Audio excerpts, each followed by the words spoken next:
নামাজ পড়িলে কোরআন কিতাব পড়লে। আসসালামু আলাইকুম ওয়া রাহমাতুল্লাহ।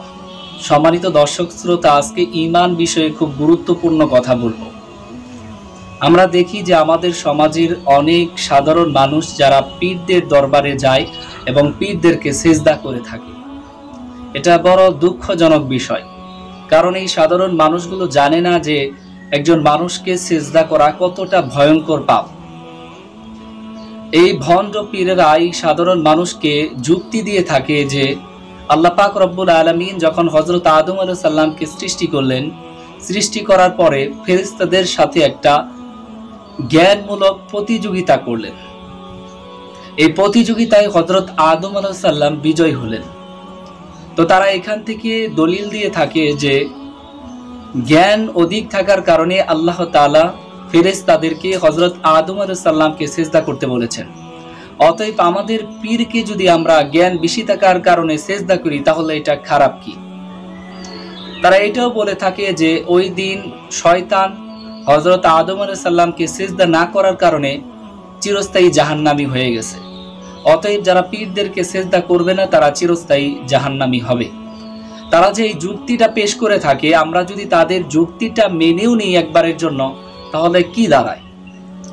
আমরা সবাই এই বিষয় মানি, যারা ভণ্ড আছে তারাও এই বিষয় মানে যে সব থেকে জ্ঞানী ব্যক্তি, এই দুনিয়ার সব থেকে জ্ঞানী ব্যক্তি হলেন মানবতার মুক্তির দূত, সর্বকালের সর্বশ্রেষ্ঠ মহামানব, সর্বশেষ নবী, আখিরি নবী হযরত মুহাম্মদ সাল্লাল্লাহু আলাইহি ওয়াসাল্লাম। যদি জ্ঞান অধিক থাকার কারণে সেজদার কেউ যদি হকদার থেকে থাকে, কেউ যদি সেজদার উপযোগী হয়, তাহলে সেই ব্যক্তিটি হবেন দুনিয়ার মধ্যে হযরত মুহাম্মদ সাল্লাল্লাহু আলাইহি ওয়াসাল্লাম। কিন্তু আমরা যদি তার জীবনী দেখি যে তিনি তার জীবনে সাহাবীদের থেকে কয়টা সেজদা গ্রহণ করেছেন, কিংবা সাহাবীদেরকে তিনি কয়টা সেজদা করতে বলেছেন, আমরা তার জীবনী দেখলে দেখব যে ধরনের কোনো ঘটনা তার জীবনে ঘটেনি। বরঞ্চ তিনি সাহাবীদেরকে নিষেধ করতেন। তিনি সাহাবীদেরকে বলতেন, হে আমার সাহাবীরা, তোমরা কোনো মানুষকে সেজদা করবে না, তোমরা অন্য কোনো জীবকে সেজদা করবে না।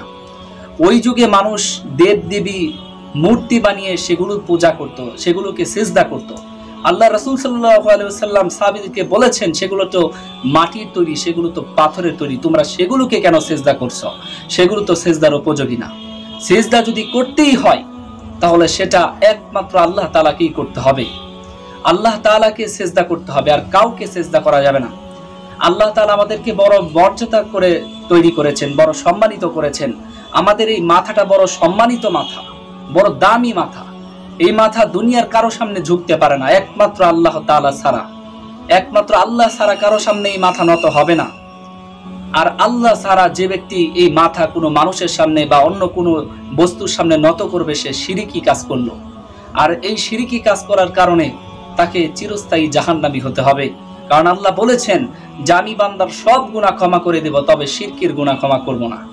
তো আমাদের সমাজের সাধারণ মানুষ যারা রয়েছে, তারা জ্ঞানহীনতার কারণে, কোরআন সুন্নাহর জ্ঞান না থাকার কারণে তারা পীরদেরকে সিজদা করে থাকে। আমরা তাদেরকে শুধু এতটুকুই বলতে চাই, এই ধরনের কাজ থেকে বিরত থাকেন।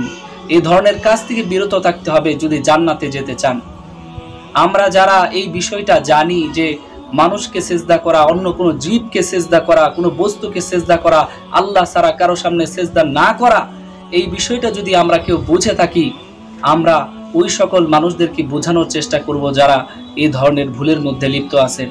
আমরা দেখব যে আমাদের পরিবারের কেউ, আমাদের প্রতিবেশী কেউ, আমাদের এলাকার কেউ, আমার পরিচিত কিংবা আমি কাউকে দেখতেছি এমন কোনো মানুষ এই ধরনের কাজ করতেছে কিনা। আজকে এই মাজারগুলোতে এই ধরনের ভণ্ডামি হয়ে থাকে। মানুষ মাজারে গিয়ে পীরদেরকে সিজদা করে, ওই মৃত মুর্দা লাশকে সিজদা করে। এগুলো হচ্ছে শিরকি কাজ কারবার। এগুলোর মাধ্যমে ঈমান ধ্বংস হয়ে যায়, জাহান্নাম সুনিশ্চিত হয়ে যায়। আজকের এই আলোচনায় শুধু এতটুকুই আপনাদেরকে বলতে চাই, আমাদেরকে শিরিক মুক্ত জীবন করতে হবে, এই ধরনের কাজ থেকে বিরত থাকতে হবে। আল্লাহ আমাদের প্রত্যেককে বোঝার তৌফিক দান করুক, এবং যে সকল ভাইয়েরা এই ধরনের কাজে লিপ্ত আছেন, আল্লাহ যেন তাদেরকে হেফাজত করেন। সেই দোয়া এবং প্রার্থনার মাধ্যমে আজকের এই কথাগুলো শেষ করছি। আল্লাহ আমাদের প্রত্যেককে আমল করার তৌফিক দান করুক। আমিন। আসসালামু আলাইকুম ওয়া রাহমাতুল্লাহ।